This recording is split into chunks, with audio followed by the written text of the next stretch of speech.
온전히 드릴 수 있도록 거룩한 성령이 우리를 다시 한번 지켜주시옵소서. 주의 보혈의 능력이 우리를 관통하고 우리를 붙들고 우리를 지킬 수 있도록 우리가 더욱더 기도하는 훈련을 해야 합니다. 하나님 앞에 더욱 기도하며 하나님의 십자가를 붙들며 이 예배를 준비할 수 있는 이 기도가 뒷받침될 수 있도록 주여 붙들어 주시옵소서. 하나님, 우리는 얼마나 연약한지요. 이 잠깐의 시간도 기도하지 못하니 주여 우리를 긍휼히 여겨주시고 다시 한번 하나님 앞에 부끄럽지 않은 진실된 거룩한 예배가 될 수 있도록 주여 함께하여 주시옵소서. 주님 지켜주셔야 합니다. 주여 우리를 다시 한번 허락하여 주시옵니다.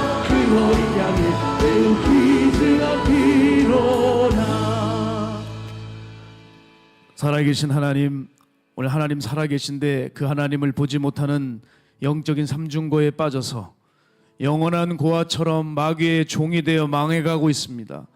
주여 우리의 가슴을 오늘 치는 밤 되게 하여 주시옵소서. 우리는 우리를 가장 잘 안다고 하지만 그렇지 않습니다. 주님께서만이 우리의 모든 것을 다 알고 계십니다. 우리를 지으시고 우리를 가장 오래 알고 계시는 그분, 그 하나님은 놓치고 있고 어느새 갑자기 우리를 아는 체하고 불법 침입한 그러한 악령들을 섬기고 있는 우리의 황당한 모습은 아닌지 오늘 이 시간 우리 자신을 되돌아보기 원합니다. 하나님의 말씀 약속 따위는 생각도 못하고 그저 삼손처럼 그 마음 안에 있는 그저 유욕을 따라서 그 자기가 원하는 그 자기의 소견에 옳은 대로 살아가는 삶을 살다가 맷돌이라고 하는 고통과 죽음으로 향하고 있지는 않은지요. 주여 오늘 이 시간에 우리의 죄악을 태울 불이 필요합니다. 내 마음에 오만 가지 부정한 것 다 태워주시고 하나님을 경외하고 거룩할 수 있는 그 불이 다시 우리 안에 회복되게 하여 주십시오. 마음에 예수님으로 꽉 차기 원합니다. 그 십자가가 우리의 선택의 기준이 되게 원합니다. 하나님, 우리의 사람들의 삶을 변화시키고 바꿔 주시옵소서. 이제 이 예배를 통하여 육이 온전히 힘을 잃게 하여 주시옵시고 영의 세포가 꿈틀꿈틀대고 살아나고 움트게 하여 주셔서 나의 중심과 내가 살아가는 영계가 바뀌어질 수 있는 오늘 은혜 예배가 될 수 있도록 주여 함께 하여 주십시오. 주여 우리 힘을 할 수 없습니다. 거룩한 주의 영을 부으셔서 우리를 고치시고 새롭게 하시는 이 밤 되게 하여 주시옵소서. 우리의 찬양과 우리의 기도와 우리의 예배가 하나님의 보좌를 흔들 수 있는 오늘 강력한 그 예배로 인하여 우리 안에 숨어져 있는 악령이 떠나가고 우리의 잘못된 터가 부서지고 오직 주 예수 그리스도가 우리의 온전한 터가 되어 그 터 위에서 세워져 30배, 60배, 100배의 결실을 맺는 아름다운 열매의 주인공들 될 수 있도록 주여 함께하여 주시옵소서. 이 예배의 주인은 성령님 한 분이십니다. 성령님 간섭하시고 개입하시고 지배하여 주셔서 저러나 오르나 치우치지 않고 오직 주의 마음 안에 온전히 거할 수 있는 우리가 되게 하여 주시옵소서. 시종을 주님 앞에 의탁드리옵고 살아계신 예수님의 이름으로 감사하며 기도드립니다. 아멘. 주님의 기도드립니다. 하늘에 계신 우리 아버지여, 이름이 거룩히 여김을 받으시오며 나라가 임하옵시며 뜻이 하늘에서 이루어진 것 같이 땅에서도 이루어지이다. 오늘날 우리에게 일용할 양식을 주옵시고 우리가 우리에게 죄 지은 자를 사하여 준 것 같이 우리의 죄를 사하여 주옵시고 우리를 시험에 들게 하지 마옵시고 다만 악에서 구하옵소서. 나라와 권세와 영광이 아버지께 영원히 싸움나이다. 아멘. 아멘. 할렐루야. 네, 우리 오늘 하나님 말씀 보도록 하겠습니다. 오늘 주신 하나님 말씀은 구약성경 신명기 29장 1절에서 9절까지입니다. 오늘 주신 하나님 말씀은 구약성경 신명기 29장 1절에서 9절까지입니다.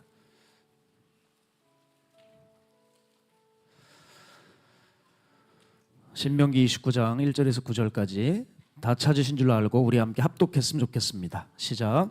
호렙에서 이스라엘 자손과 세우신 언약궤에 여호와께서 모세에게 명령하여 모압 땅에서 그들과 세우신 언약의 말씀은 이러하니라. 모세가 온 이스라엘을 소집하고 그들에게 이르되 여호와께서 애굽 땅에서 너희의 목전에 바로와 그의 모든 신하와 그의 온 땅에 행하신 모든 일을 너희가 보았노니 곧 그 큰 시험과 이적과 큰 기사를 내 눈으로 보았느니라. 그러나 깨닫는 마음과 보는 눈과 듣는 귀는 오늘까지 여호와께서 너희에게 주지 아니하셨느니라. 주께서 40년 동안 너희를 광야에서 인도하게 하셨거니와 너희의 몸에 옷이 낡아지지 아니하였고 너희 발에 신이 헤어지지 아니하였으며 너희에게 떡도 먹지 못하며 포도주나 독주를 마시지 못하게 하셨음은 주는 너희의 하나님 여호와이신 줄을 알게 하려 하심이니라. 너희가 이곳에 올 때에 헤스본 왕 시온과 바산 왕 옥이 우리와 싸우러 나왔으므로 우리가 그들을 치고 그 땅을 차지하여 르우벤과 갓과 므낫세 반 지파에게 기업으로 주었나니 그런즉 너희는 이 언약의 말씀을 지켜 행하라. 그리하면 너희가 하는 모든 일이 형통하리라. 아멘. 할렐루야. 네, 우리 겨울 영적 무장 집회가 은혜 가운데 마치고 다시 여러분과 함께 예배할 수 있어서 참으로 기쁘게 생각합니다. 오늘 저는 워싱턴 포스트지에서 기획한 한 사회 실험을 얘기하면서 오늘 말씀을 열고 싶은데요. 2007년 1월에 세계 최고의 바이올리니스트 조슈아 벨이 이 사회 실험에 참가합니다. 자신의 신분을 철저히 감춘 채 뉴욕 지하철에서 야구 모자를 꾹 눌러 쓰고 그 앞에는 깡통을 갖다 두고 연주를 시작하는 거예요. 때는 출근길이었습니다. 많은 현대인들이 그 옆을 지나가고 그 조슈아 벨의 연주는 45분간 진행이 되었습니다. 그가 연주하는 악기는 최고의 악기인 스트라디바리우스, 자그마치 47억 원짜리입니다. 그리고 최고 연주곡이었던 바흐 협주곡 육악장을 연주했습니다. 이 실험에서 45분 동안 연주를 하는데 이 조슈아 벨을 옆을 지나가는 사람을 계수해 봤더니 1097명이 지나갔대요. 1097명. 그런데 이 조슈아 벨의 그 연주를 들었던 사람은 단 7명밖에 되지 않았답니다. 걸음을 멈추고 연주에 집중했던 사람은 1097명 중에 단 7명. 연주가 맞춰져도 박수나 갈채 없었고 감사 인사도 없이 맞춰져 버렸고 그 앞에 두었던 깡통에 들어있는 돈을 계수해 보니까 고작 32달러 17센트에 불과했습니다. 자, 여러분, 세계 최고의 연주자가 세계 최고의 악기를 가지고 세계 최고의 연주곡을 연주하는 동안 그를 알아보는 사람은 아무도 없었습니다. 32달러를 받았는데요. 그 중에서 20달러는 20달러는 딱 한 사람만이 그 조슈아 벨인가를 알아보고 낸 금액이라 하더라고요. 그리고 나머지 12달러 17센트는 연주자가 누군지도 모르고 단순히 적선하고만 셈이 된 것입니다. 자, 여러분, 이와 같이 뉴욕 지하철에서 황당한 일이 일어났습니다. 세계 최고의 연주자가 섰고 세계 최고의 선율이 울려 퍼지고 있는데도 그것을 들을 수 있는 그 귀를 가진 현대인들은 없었습니다. 그리고 그것을 마음으로 담을 여유조차 그들에게는 없었다는 사실입니다. 저는 이 기사를 볼 때 우리에게 분명히 적용해야 된다고 생각해요. 여러분, 정말 온 인류를 창조하신 우리 예수님께서 우리와 항상 함께 하시겠다고 하시고 우리와 함께하고 계시는데도 그것을 알아보는 안목 있는 사람은 그렇게 많지를 않다는 거예요. 우리는 너무나 둔해서 지금 예수님을 수없이 놓치고 살 수 있습니다. 여러분이 예배는 오셨지만 꽤 많은 시간 예수님을 몰라보고 이 자리에 왔는지도 몰라요. 예수님은 다양한 모습으로 우리에게 오셨겠지요. 그런데 우리는 또 수없이 그렇게 길에서 우리의 삶에서 지나치고 만 겁니다. 자, 예수님은 우리의 주인이 되시고 우리와 늘 함께 하신다고 배웠습니다. 맞지요? 그럼 그분께서 여러분들에게 말씀하시지 않겠습니까? 아니에요? 그분이 살아계심을 우리에게 보여주시지 않겠습니까? 그런데 왜 우리는 모를까요? 우린 너무 영적으로 둔해져서 그분을 못 알아보고 못 듣는 겁니다. 아마 여러분 이 자리에 오시기까지 오늘도 많은 분들이 예수님을 볼 수 있고 만날 수 있고 경험할 수 있었는데 우린 너무 둔해서 예수님을 놓치고 있을 수 있어요. 그리고 그뿐만 아니라 하나님께서 예배 가운데 또 어떤 삶의 순간순간에 놀라운 이적을 일으키시고 기이한 일을 행하셔도 우리가 영적인 눈이 없는 바람에 도무지 보이지 않고 들을 수가 없는 지경에 이르는 겁니다. 여러분, 마가의 다락방에 예수님이 오셨잖아요. 이번 겨울 0.5장 집회 때. 그렇죠. 그래서 많은 분들이 그 예수님을 만났습니다. 그리고 실제로 이 단에서 이렇게 관중의 많은 사람들을 쳐다보고 계시는 그런 예수님을 사람들이 봤습니다. 그런데 우리가 다 보고 느끼고 깨닫는 건 아닙니다. 죄송한 얘기지만 목사 중에서도 예배에 관심이 없고 자기 일 하기에 바쁜 사람들도 있을 수 있을 거고, 성도들 중에 앉아있지만 딴 생각하다가 기도는 기도인데 거의 뭐 그냥 중압감에 시달려서 억지로 그냥 몸을 흔들고 있는 사람들에겐 정말 예수님이 보고 느껴지고 들릴 수가 없는 거죠. 여러분, 그래서 우리에게 정말 필요한 것은 뭐냐면 영적인 감각입니다. 영적인 감각. 여러분이 영적인 감각이 좀 살아나셔야 돼요. 그러면 이 영적인 감각을 왜 살려야 될까? 영적인 감각의 문이 닫히게 되면 어떤 일이 벌어질까요? 깨달음이 조금 둔해지고 남들 보는 거 못 보는 정도가 아니라 영적인 감각이 둔해지게 되면 여러분은 육신에 갇혀서 죽는 것밖에 없다는 거예요. 마치 열왕기 하에 나오는 그 사마리아 백성들 보십시오. 아람 군대에 의해서 포위가 되고 오랜 시간 고립되고 갇혀서 아사 상태가 되었잖아요.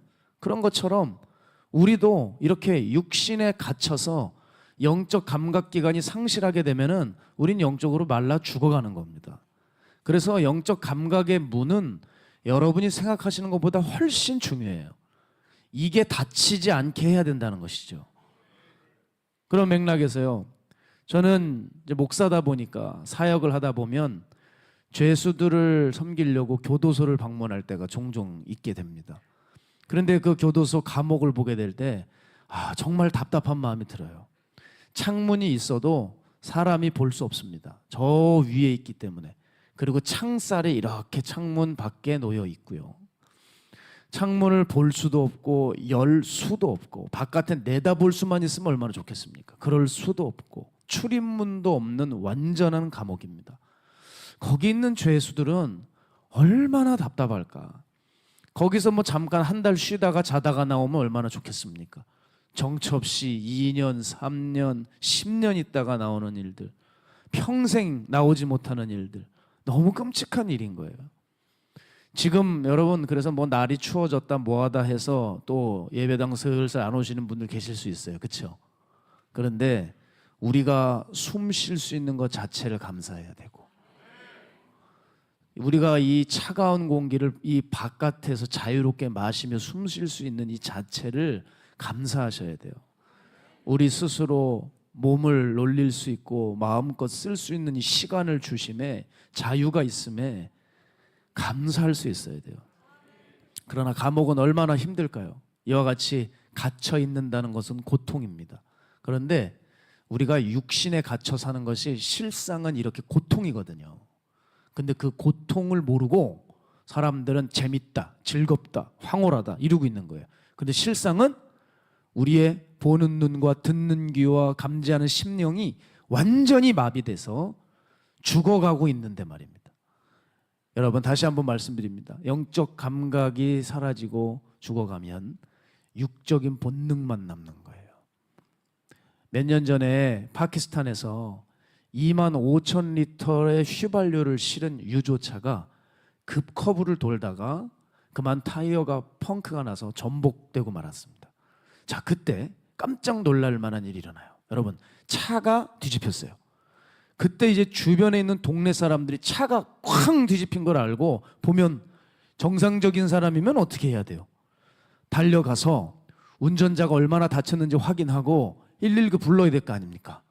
갑자기 집에 있는 온갖 그릇은 다 가지고 나오는 거예요. 바가지부터 해서. 그래서 횡재다, 횡재. 야, 이게 웬 떡이냐? 공짜다, 공짜 기름이다 하면서 그냥 벌떼같이 동네 사람들이 달라붙은 거예요, 거기에. 그래서 자기네들 병에 담고 바켓스에 담고 그릇에 담고 난리도 아니에요. 담다가 또 기름이 미끄러지고 얼굴에 또 기름이 묻어도 하하 좋다 막 횡재다 횡재 난리가 난 거죠. 그런데 여러분 그 차체에서 아주 작은 전기 스파크가 탁 튀겼어요.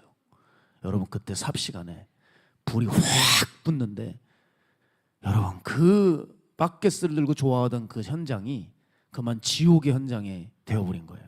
순식간에 불이 붙는데요, 불밭에서 사람들이 구르는 모습이 다 카메라에 찍혔어요. 고통스럽게 타 죽기 시작하고 비명과 병 깨지는 소리, 아우성과 그 바닥에 구르며 어찌할 수 없는 바닥을 치고 막 손톱이 막 바닥에 긁으면서 제껴지고 뼈가 드러나고.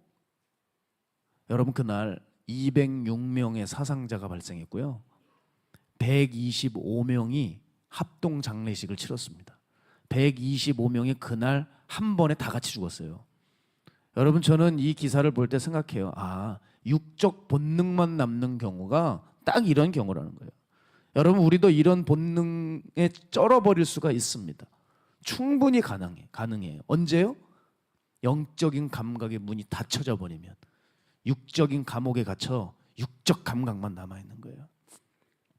여러분 육신의 감옥에 갇히게 되면 어떤 일이 벌어지는지 알려드릴게요. 죄가 너무 달콤해서 버릴 수가 없어요.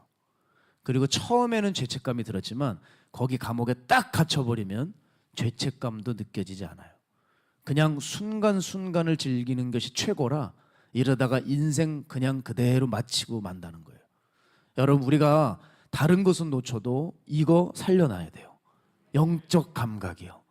그래야 주님이 일하실 때 느낄 수 있고, 주님이 지나가실 때 붙들 수 있고, 주님의 임재가 있을 때 감지할 수 있고, 주의 영이 계시는 곳에 자유가 있음을 볼 수 있는 거예요. 따라서 여러분 우리는 이 영적 감각을 손상시키는 무엇을 조심해야 될까요? 영적 감각을 손상시키는 것은 바로 단연 죄입니다. 여러분 이 죄를 조심하셔야 돼요. 팔복에 보면 마음이 청결한 자는 복이 있나니 그들이 하나님을 볼 것이며 그랬습니다. 여러분 우리의 마음을 불결하게 만드는 것은 뭘까요? 바로 죄예요. 죄. 정확히 말하면 마음의 청결함이라는 것은 나뉘어지지 않는 마음입니다. 절대 죄의 마음을 빼앗기지 않는, 오직 한 곳에 마음을 둘 수 있는 그 청결한 마음, 그 마음을 가지고 있을 때만이 영적인 감각이 살아있어서 듣는 귀가 열리고 보는 눈이 열려서 하나님을 보고 경험할 수 있다는 거예요. 여러분 그 죄가 우리의 영을 좀먹어가지 않도록 조심하셔야 돼요. 이걸 설교로 듣고 있는 사람은 정말 어리석은 사람이에요. 그 죄가 우리 영적 레이더망에 덮개를 씌우고 죄를 뿌립니다. 그래서 우리를 완전히 둔하게 만들어버려요. 그때부터는 여러분이 짓는 죄가 가속화될 것이고 예전에도 짓지 않던 죄들이 나타나기 시작하는 거예요. 그럴 때 얼른 깨달아야 돼요. 내가 영적 감각이 둔해졌구나. 내가 이 영적 감각 기관에 손상을 입었구나. 빨리 회복해서 이 죄를 찾아서 도말해 버릴 수 있어야 돼요. 그렇지 않으면 하나님과의 교제와 동행과 체험이 막혀버려요. 저는 우리 교계를 볼 때 문제가 하나 있습니다. 기독교는 만남의 종교입니다. 즉 체험의 종교예요. 그런데 기독교라고 하는 이 체험의 종교가 어떻게 지금 이상한 형태로 가고 있냐면 교회 안에 간증이 점점 사라져가고 있어요. 근데 간증이 왜 사라질까? 주님의 복음과 말씀이 문제가 있어서 사라질까요? 아니요. 사람들이 그 하나님을 만나기 위한 값지불을 하지 않습니다. 쉽게 말해서 왜 간증이 없냐면 하나님을 만나러 가질 않아요. 여러분 이런 경우 있죠? 사람들과의 만남이 있을 때 약속만 잡고 만나질 않아요. 그죠? 근데 뭔 역사가 일어나겠습니까? 그렇죠? 얼른 씻고 빨딱 일어나서 옷 입고 가꾸고 집을 떠나야죠. 그래야 어떤 만남이 성사될 텐데 사람들이 어떤 액션이 없어요. 그러니까 간증이 없는 거예요. 고작 집회 한번 드리는 거예요. 물론 이것도 귀합니다만은 여러분 이 집회 그 다음이 있으셔야 됩니다. 오늘 아멘 하셨는데 그 아멘 그 다음이 있으셔야 돼요. 신앙생활은 비포와 애프터가 반드시 있어야 돼요. 예? 병원에 가도 비포와 애프터가 없으면 문을 닫고, 헬스장에도 비포와 애프터가 없으면 그 헬스장 문 닫아야 됩니다. 정확하게 뭐가 바뀌어야 돼요. 그런데 우리 신앙생활에는 달라지는 게 없다면 여러분 그건 우리가 뭔가 갑집을 하고 있지 않은 거예요.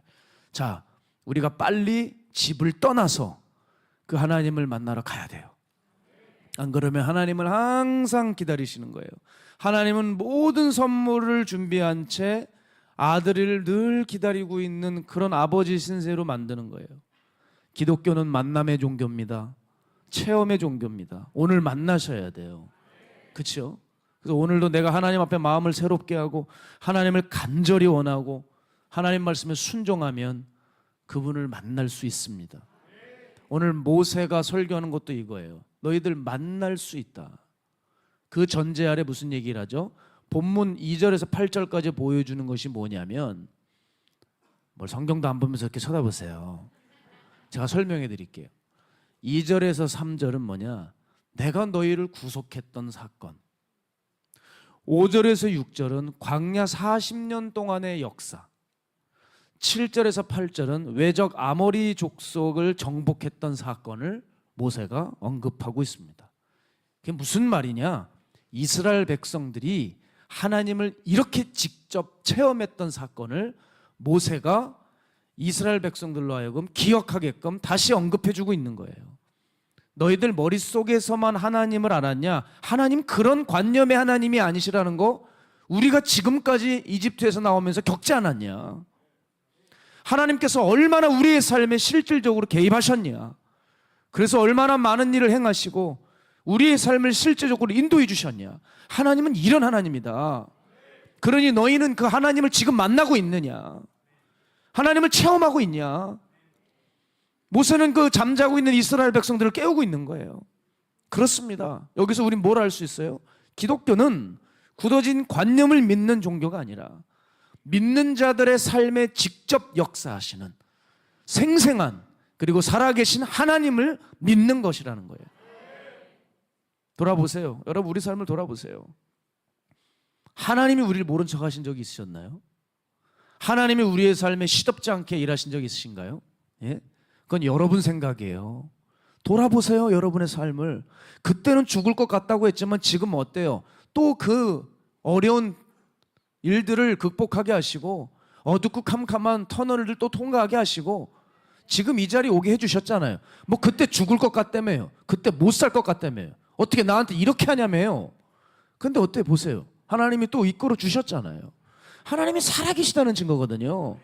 우리 박 목사님처럼 내 종아 너 수고했다. 뭐 이런 걸 들어야 우리는 이게 진짜 신앙이고 하나님을 사랑하고 하나님이 나와 함께 해준다고 생각합니까? 그렇지 않아요. 그렇지 않아요. 하나님은 우리 목사님 하실 일이 있으시기 때문에 특별한 은혜를 주신 거지. 여러분 기독교인들 대다수는 이런 음성을 아주 분명하게 듣지 못합니다. 하지만 돌아보세요. 하나님이 얼마나 살아서 우리의 삶을 아주 세세하고 면밀하게 이끌어가고 계시는지 돌아보시란 말이에요. 자꾸 남들 부러워하지 말고 앞에 있는 목사님들 부러워하지 말고 여러분의 삶을 돌아보세요. 저 그런 의미에서 신학대학 다닐 때 함께 이제 학교 생활했던 교우들이 있는 그 단톡방이 있어요. 바빠가지고 별로 이렇게 카톡을 하고 싶지 않은데 자꾸 저를 초대해서 말을 걸어요. 괴롭습니다. 그런데 그 단톡방이 어떤 면에서 제게 유익한 게 뭐냐면 맞아. 그 옛날을 회상하게 해주는 거예요. 하나님 그때도 나와 함께 하셨지. 학교에서 참 많은 일들을 제가 치렀거든요. 그걸 다 이 자리에서 어떻게 말하겠습니까? 그때마다 하나님 붙들어 주셨지. 만나야 할 사람, 피해야 할 사람, 선택해야 할 일들, 거절해야 될 일들 다 알려주시고 가만 보면 하나님께서 얼마나 제 삶에 실제적으로 길을 내주고 이끌어 주셨는지 이 감사가 올라오더라고요. 여러분 성경의 사람들도 마찬가지예요.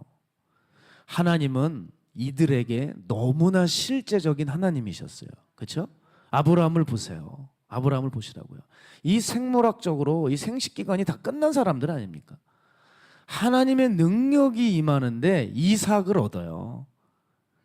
얼마나 배꼽을 잡고 사례가 웃었겠습니까? 그죠? 아이고 내가 무슨 야 이거 뭐 귀신 무슨 신나라 까먹는 소리냐? 내가 기도를 덜 했나 이게 분별이 안 된다야 이러면서 말도 안 되지. 내가 다른 건 다 믿겠는데 내 같은 할머니가 다 끝나버렸는데 무슨 아들을 어떻게 얻어요? 임 목사한테나 줄 일이지. 그죠? 그런데 하나님의 능력이 임해서 이삭을 주시는 거예요. 엘리야를 보세요. 사람의 힘으로 그게 불이 떨어집니까? 불이 어떻게 떨어져요? 불을 번개를 맞아가지고 죽는 일은 있어도 불을 끌어오는 일이 어디 가능합니까? 하나님의 능력이 그렇게 임해요. 다니엘을 보세요. 사자가 맥을 못 추잖아요. 우리가 들어가면 잡아먹힙니다. 우린 분명한 간식거리예요. 그러나 하나님의 능력이 임하니까 다니엘이 떨어지자 얼어붙어 버리는 거야. 그 입을 봉해 버리는 거야. 너무 새끼 쓸데없는 짓 하지 마. 그냥 이빨을 다 뽑아버린다. 그냥 천사가 그냥 벤치를 들고 서 있으니까 그냥 겁이 나가지고. 하나님의 능력이 임하면 이런 일이 벌어지죠. 근데 많은 사람들이 이런 얘기를 성경을 보면서도 이게 나의 하나님이 돼야 되거든요. 다니엘의 하나님이 나의 하나님이고 엘리 하나님이 나의 하나님이고 내가 믿는 하나님인데 이런 이야기는 꿈 같은 얘기로 들리시는 거예요. 이건 성경 인물이나 가능한 얘기라고 생각하는 거예요. 여러분 이건 대단한 착각입니다. 왜냐하면 기독교는 만남의 종교니까. 어제 오신 장재기 목사님께서 요 의전실에서 함께 대화를 나누는데 이런 말씀을 하셨어요. 불신자가 본인 유튜브 채널에 와서 잠을 못 자고 힘드니까 아마 이제 흘러 들어오셨어요. 들어와서 여기 있는 기도의 음성들과 말씀을 들으면서 기도를 배우셨대요. 그런데 그렇게 기도를 하다가 늘 고치지 못하는, 병원에서 고치지 못하는 틀어져 버린 자기 골반이 제자리를 찾았대요.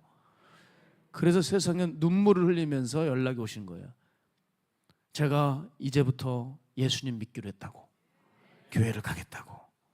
여러분 지금 불신자도 내가 어느 날 하나님의 말씀을 이거라도 붙들자 하면서 꽉 붙들자 잠이 들기 시작했고, 그러면서 기도를 알려주는데 나도 한번 해볼까 믿는 마음으로 기도를 해봤는데 실질적으로 그런 일들이 일어나는 거예요. 그런데 우리들은 뭐하고 있냐? 하나님이 전능하신 창조주인 걸 알면서 너무 멀리 계신 분으로 우리는 생각하고 이렇게 멀리서 지켜보고 구경하고 있는 사람들 같은 거예요. 여러분 우리도 하나님 만날 수 있습니다. 오늘 만나야죠. 우리의 감각을 다 동원해서 그분을 느껴야죠. 우리에게 가장 필요한 한 가지가 있습니다. 그것이 뭐예요? 하나님의 풍성하심을 볼 수 있는 눈이죠. 하나님 사랑의 음성을 들을 수 있는 귀, 하나님의 임재를 감지할 수 있는 심령. 여러분 이것이 살아나야 됩니다. 다시 말씀드리지만 우리의 영적 감각이 덮이지 않도록 여러분 육신의 죄와 싸우셔야 돼요. 고린도전서 2장 14절 우리 함께 읽었으면 좋겠습니다. 시작. 육에 속한 사람은 하나님의 성령의 일들을 받지 아니하나니 이는 그것들이 그에게는 어리석게 보이며 또 그는 그것들을 알 수도 없나니 그러한 일은 영적으로 분별되기 때문이라. 아멘.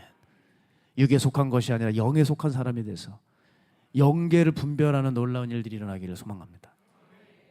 자, 이제 출애굽 백성들은 그 많은 기적을 보고 하나님이 생생해 계신 것을 체험했어도 그들은 영적으로 그만 닫혀져 버렸습니다. 자, 그 이유는 두 가지를 들 수 있는데요. 첫 번째는요, 마음의 중심에 자기의 필요와 혜택만 바라보고 있었기 때문이거든요. 사람들이 신앙을 통해 그리스도 실현이 아니라 자아 실현을 위해서 예수 믿기로 결정합니다.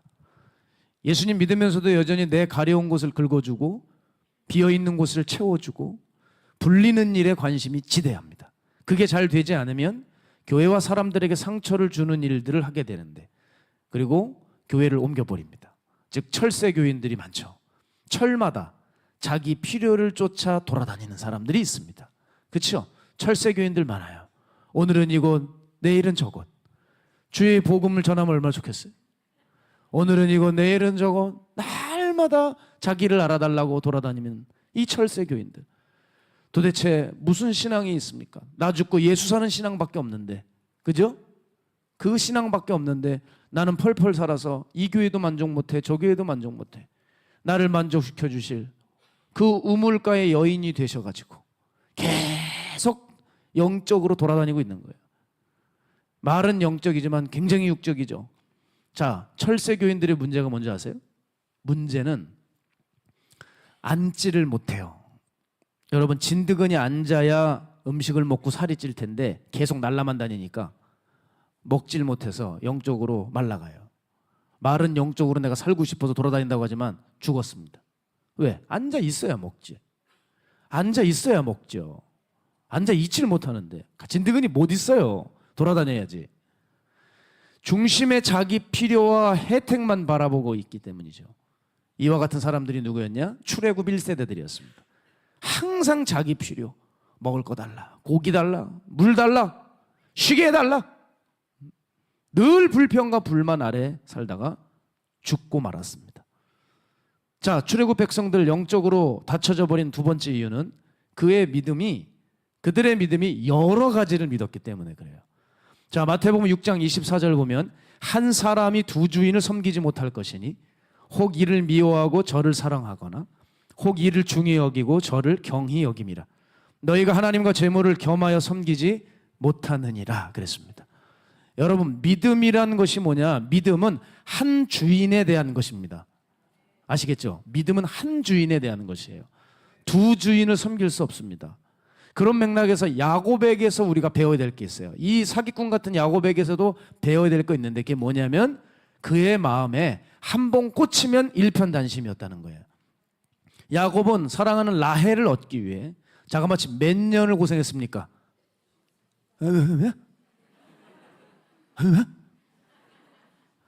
14년이죠. 7년이라고 그러는 분들은 안 되죠.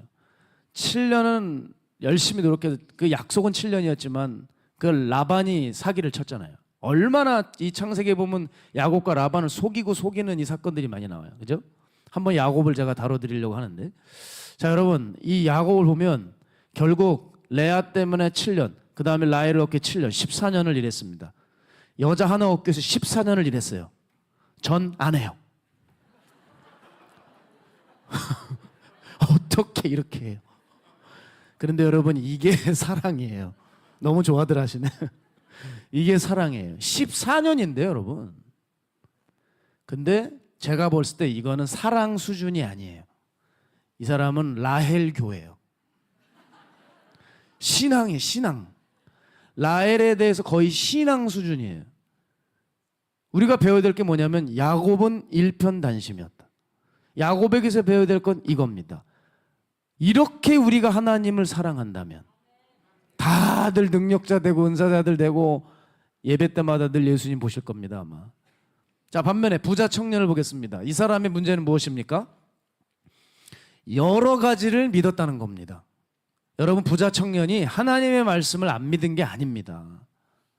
안 믿었다면 그렇게 율법을 지키고 뭐 외우고 행했겠습니까? 그죠? 율법, 하나님의 말씀을 믿었어요. 믿었는데 다만 말씀보다 뭘 더 믿었어요? 돈을 더 믿은 거죠. 그러니까 돈의 힘이 말씀의 힘을 억누르고 있는 거예요. 그러니 이것은 주님 보시기엔 아무런 효험이 없어서 주님이 하도 딱 해서 손을 써주셨어요. 네 그 돈 가난한 자에게 다 주고 너는 나를 따라라 하셨는데, 여러 가지를 붙들고 싶었던 그는 결국 하나도 제대로 선택을 못하고 정말 중요한 그 한 가지를 선택을 못하고 예수님을 선택하지 못하고 말았습니다. 출애굽 1세대가 망한 이유가 여기 있어요. 자신과 하나님을 동시에 믿었다는 거예요. 그렇기 때문에 영적 감각이 살래야 살아날 수가 없어요. 여러분도 조심하셔야 됩니다. 늘 내 안에서 영적 감각과 육적 감각을 경쟁을 붙여놓는 거예요. 그러면 아무것도 아닙니다. 여러분, 이건 신앙도 아니고 아무것도 아닙니다. 저는 그래서 요즘 시대에 점점 아주 무게 있게 다가오는 인물이 하나 있어요. 요즘 시대에 꼭 우리가 공부하고 묵상하고 기억해야 될 성경 인물이 있어요. 누군지 아세요? 노아 할아버지예요. 요즘 이 시대에 정말 노아 같은 사람이 필요합니다. 이 사람은요, 환경의 구애를 받지 않고 망치질을 계속했기 때문입니다. 사람이 100년 넘게 한 가지 일에 몰입할 수 있을까요? 이 사람은 가히 방주 만드는 일에 미쳐 있었던 사람입니다. 이게 왜 가능한 줄 아세요? 사랑했기 때문입니다. 사랑해야 미칠 수 있습니다. 하나님을 사랑했기 때문에 100년 동안 배를 만드는 거예요.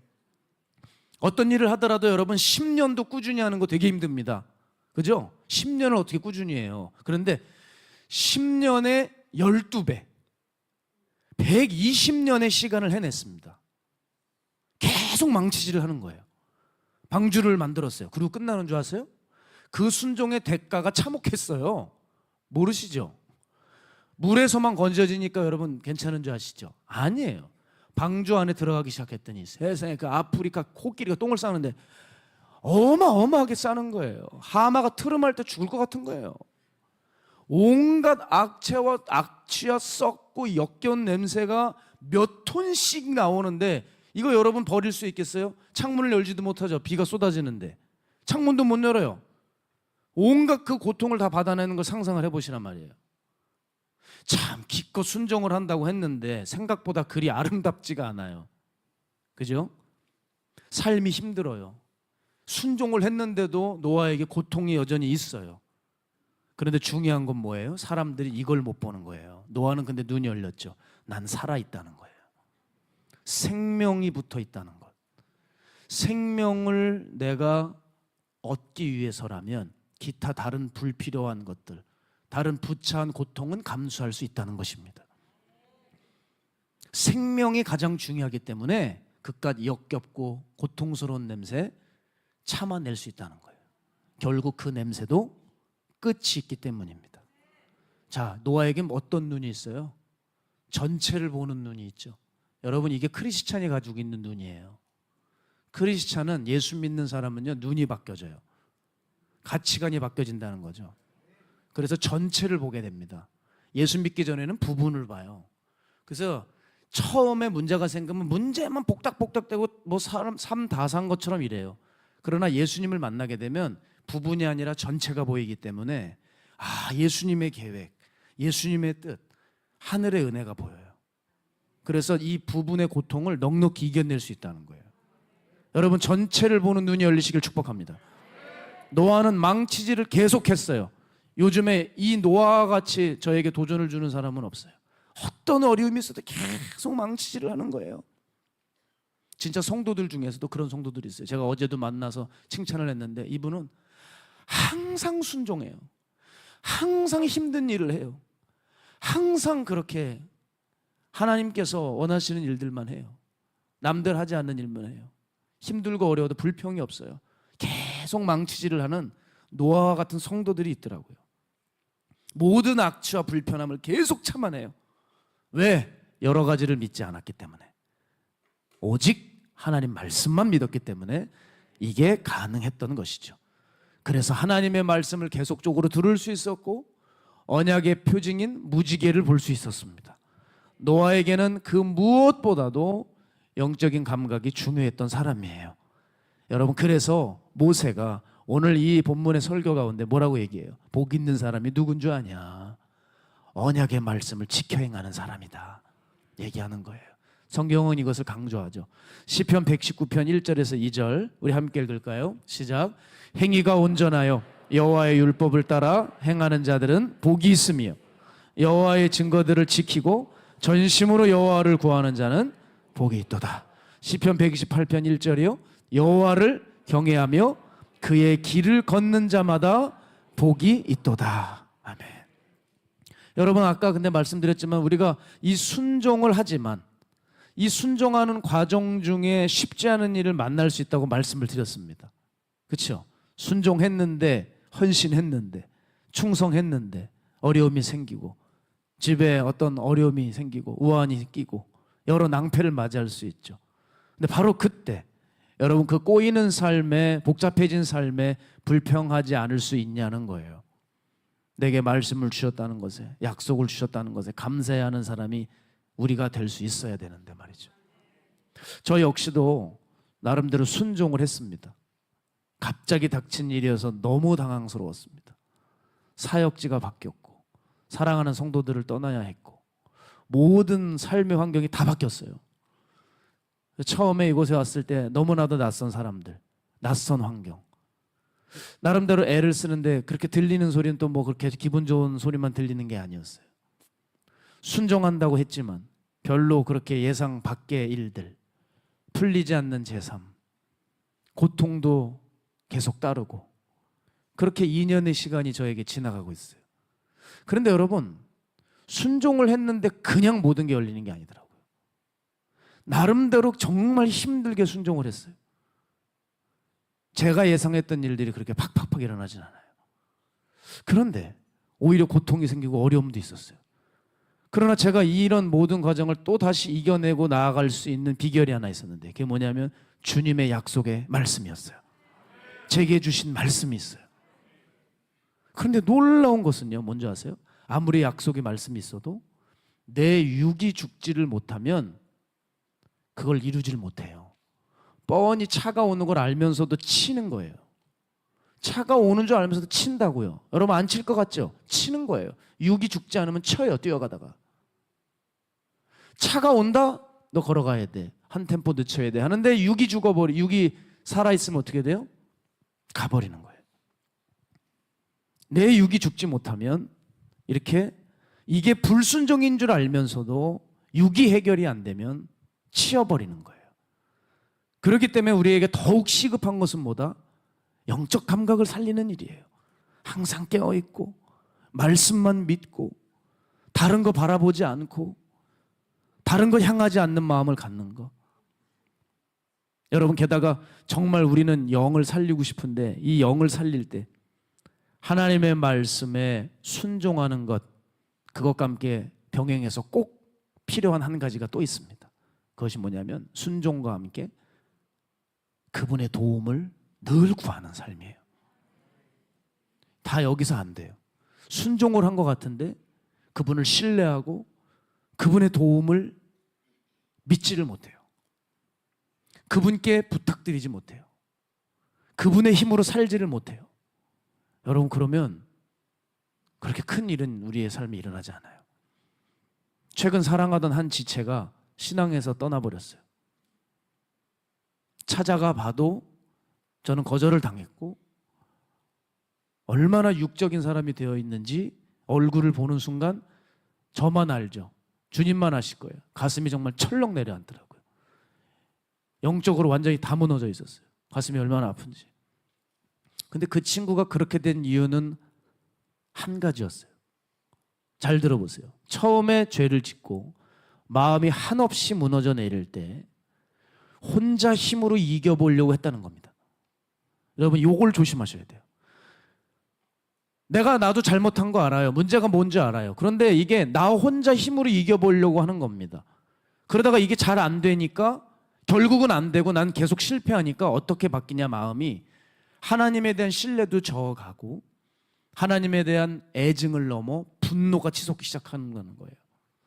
우리는 자꾸 어떤 일을 만날 때 내 스스로 안에서 해결해 보려고 하는 게 있어요. 아무리 좋은 명분과 말씀을 가진다고 하지만 여러분이 애써 노력을 하시지만 그것만 가지고는 되는 게 아니거든요. 하나님께 맡겨서 하나님의 도움을 받는 일도 필요하거든요. 너희 염려를 주께 맡겨 버려라. 이게 사실 우리의 삶의 문제 앞에서 해결해야 될 답안이거든요. 하나님의 도움을 구하셔야 됩니다. 우리의 상황을 솔직히 주님께 고백하고 주님께 간절히 도움을 원해야 돼요.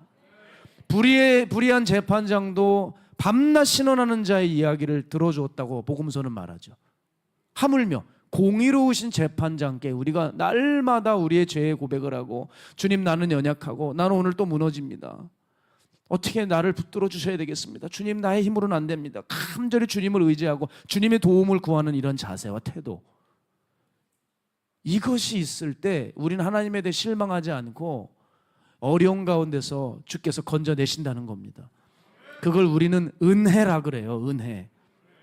그 하나님의 은혜가 우리에게 있기 때문에 내가 지었던 그 죄를 그 공의로운 재판장께서 계수해서 바로 심판을 집행하지 않으시고, 분명히 내 안에 심한 죄들이 있지만 그분께 신원할 때 정상 참작 플러스 우리를 긍휼히 여기셔서 도우신다는 거예요.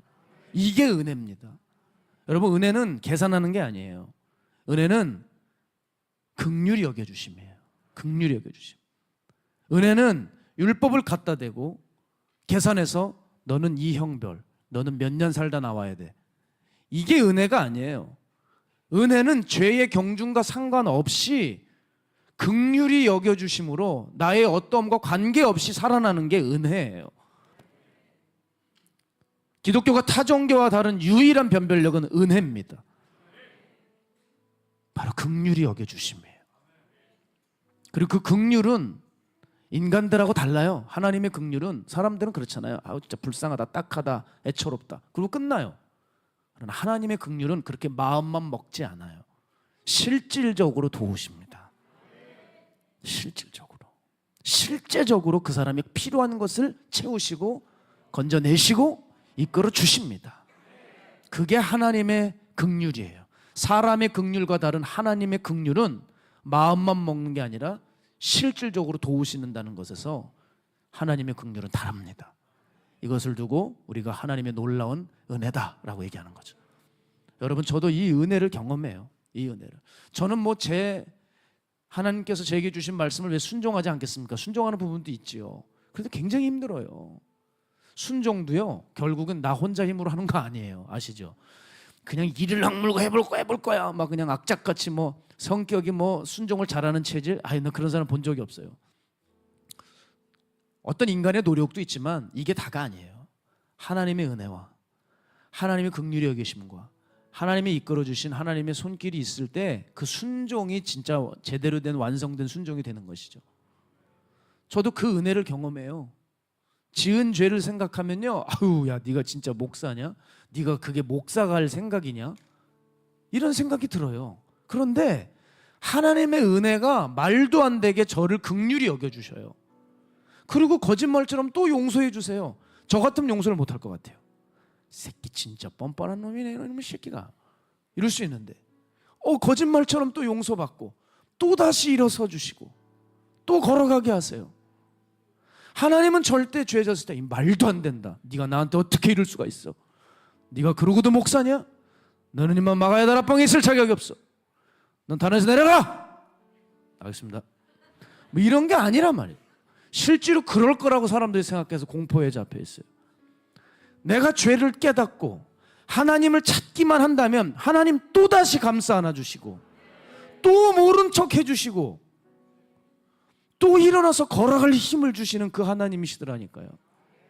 여러분, 저도 이래 치이고 저래 치이고 죄 가운데 있을 때 있어요. 여러분, 저도 똑같은 인생입니다. 여러분과 기도를 하러 산에 올라가도 한숨만 쉬다 내려가요.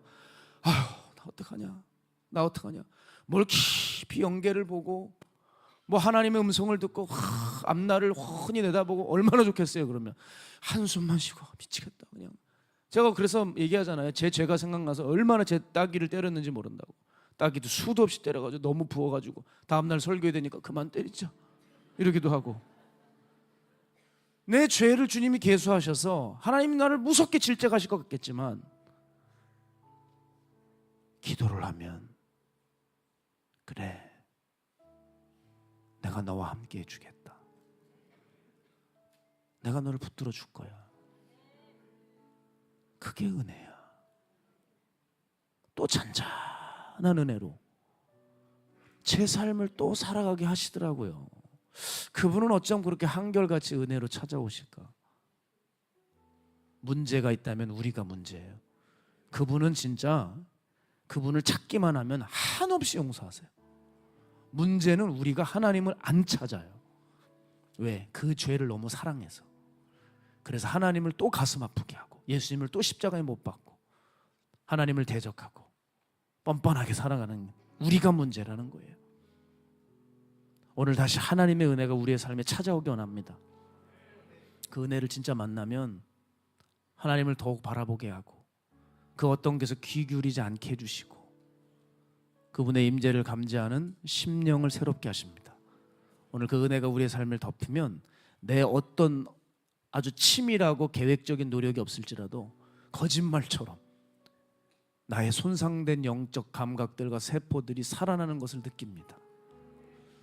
저는 그런 경험이 있어요. 저는 종이 되기에는 참으로 부족한 것이 많은 종입니다. 여러분이 저를 직간접적으로 경험해 보셔서 아시겠지만 저는 제 자신이 봤을 때 저는 목사가 되면 안 되는 사람이라고 수없이 생각해요. 그래서 마가야 다락방에 올 때 굉장히 부담스러웠고 감당하지 못할 인간이라고 저는 생각했습니다. 참 부족한 게 많은 사람인데 전도사 시절부터 참 많은 그런 훈련을 받았던 것 같아요. 이 마가의 다락방에 살 때 제 어떤 오리지널이 많이 나오지 않겠어요? 장소가 옮겨졌다고 해서 제가 성자가 되는 건 아니잖아요. 마가의 다락방에 있으며 왜 제가 안 올라오겠습니까? 멘토 목사님에게 야단도 맞고 또 내 자신에게도 지쳐가고 너 이래서 되겠냐? 너 이러려고 고향 떠나 인천 왔냐? 얼마나 제 자신에게 추궁하고 질책하고 고발하고 야, 너 안 되겠다. 넌 진짜 안 되겠다. 이제 내가 할 수 있는 건 이제 없다. 내가 이 정도 노력을 했는데도 아직도 이런 실수들이 나타난다면 나는 여기엔 적합하지 않은 사람인 것 같다.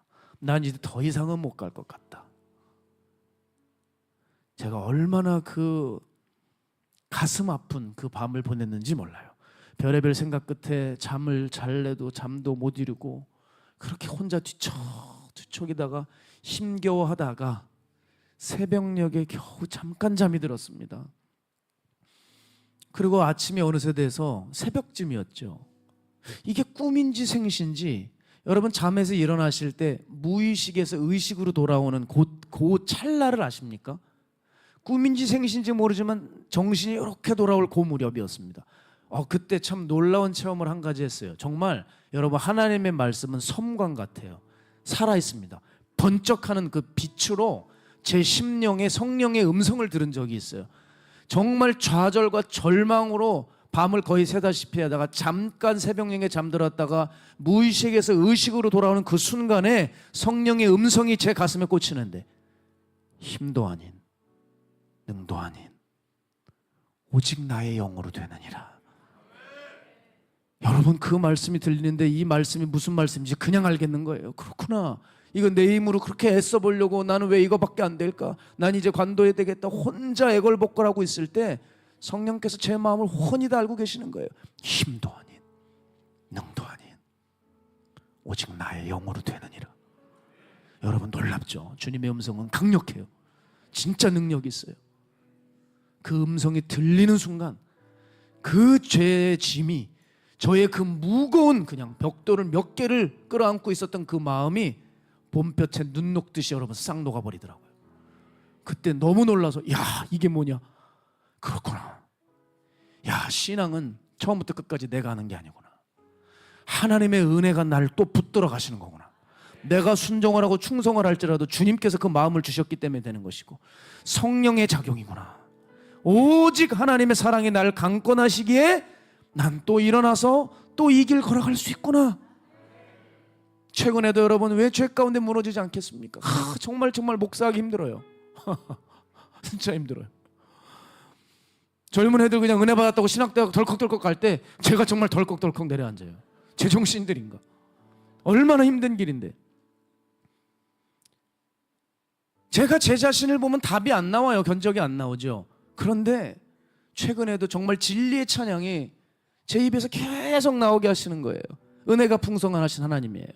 정욕과 죄악에 물든 마음을 성령의 불길로 태우사 정결케 하소서 태우소서 깨끗케 하여 주옵소서.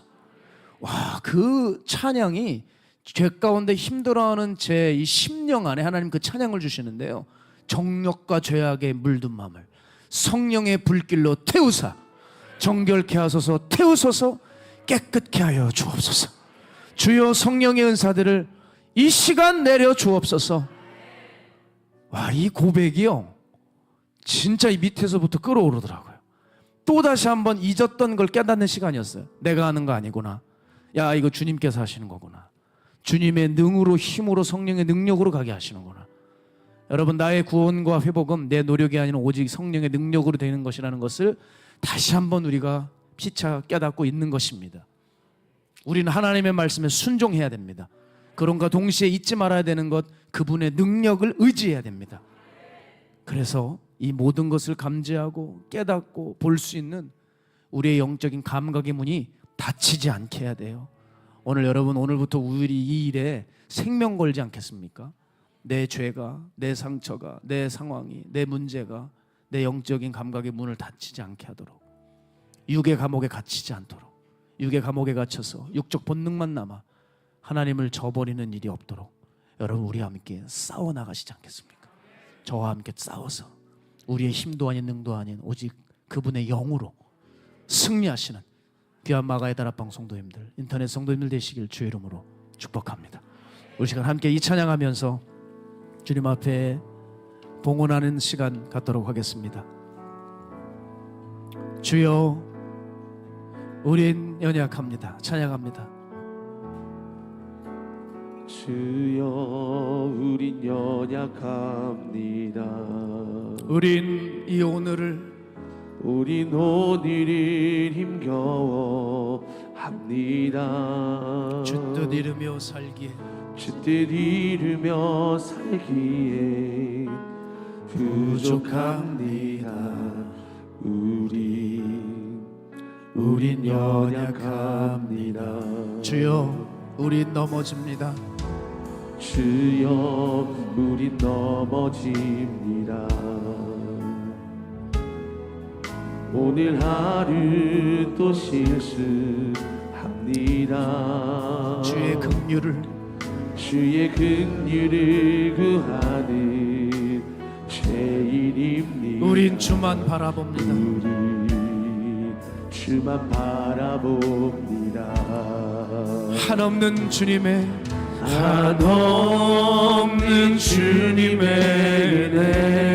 은혜 온 세상 위에 넘칩니다. 가릴 수 없는 주여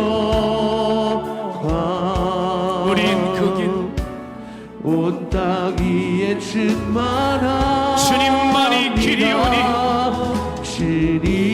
주님만이 길이오니 가게 하소서. 우린 그 길 따라갑니다. 그날에 우리를 이루신 주님 완전합니다. 주여 우린 연약합니다. 주여 우린 연약합니다. 우린 오늘을 힘겨워합니다. 우린 오늘을 힘겨워 합니다. 주 뜻 이루며 살기에 부족합니다. 우린 연약합니다. 주여 우린 넘어집니다. 주여 우린 넘어집니다. 오늘 하루 또 실수합니다. 주의 긍휼을 구하는 죄인입니다. 우린 주만 바라봅니다. 주만 바라봅니다. 오 주여 한없는 주의 은혜를 부어주십시오. 한없는 주님의 은혜 온 세상 위에 넘칩니다. 가릴 수 없는 주여 온 땅 위에 충만합니다. 주님만이 길이오니 우린 그 길 따라갑니다. 우린 그 길 따라갑니다. 그날에 우리를 이루신